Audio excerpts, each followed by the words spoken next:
I believe the issue of a continued war is a big issue within Republican circles. I do not recognise Sinn Féin due to their defection to the Unionist side. However, they believe they are Republicans, so it must be taken into account. The reasons for continued conflict are very straightforward and are very clear. Let me start by saying a quote from a book called The Irish War by Tony Geraghty. The British government did not claim to have no strategic interest in Northern Ireland. The government may well have strategic, economic, as well as political interests in Northern Ireland. What it is saying is that it will not selfishly allow these to override the views of the majority of the people of Ireland. First off, the Good Friday Agreement makes Sinn Féin accept partition and even goes as far as to remove the claim of Northern Ireland from the Constitution. This straight away makes any attempt to somehow say that we will get back Northern Ireland in vain. Also, none of the commitments of the Good Friday Agreement have been done.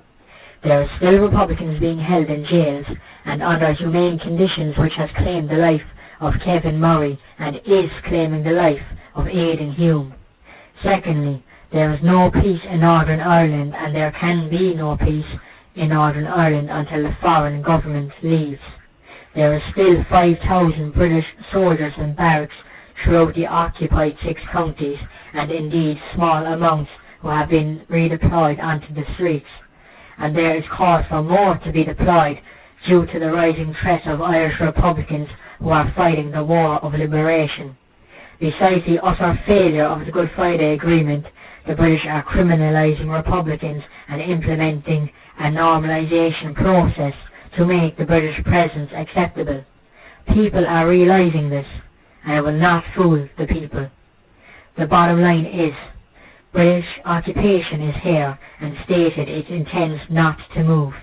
The agreements put forward by the British to appease the Republican side are hollow, and so, until they remove their armies from our country, or tell us they intend to move, they will be subject to resistance. We will not accept British policing, no matter what name they give it, and we will not accept the British rule of law, no matter which Republican defects to it. The British law has no right to be implemented in my country, so anyone who thinks that there shouldn't be armed resistance to these invaders accepts that they have a right to be here. 12 hunger strikers in the recent period, along with all the hunger strikers in Terence McSweeney's time, died for simple demands. And to think that they would have surrendered on the issue of Irish freedom is absolute lies. And then traitors say, what right have you to claim what they would have done? But I do not claim anything. I follow their example. Of course, we all would like a peaceful way to a united Ireland, but the Good Friday Agreement is not the way. Many of the greatest Republicans of our time, most of them are now dead, but they all stress the need to fight on until our goal is reached.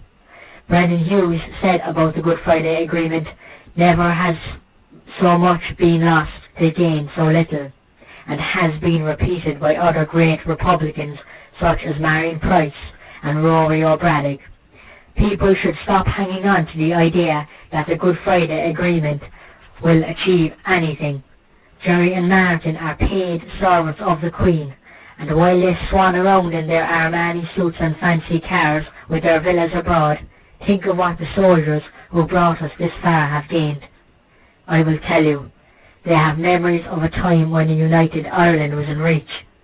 No socialism, no thanks, only betrayal, as conniving liars sit in a British Parliament to implement British law among what they agree is a British people, and they dare not dispute that.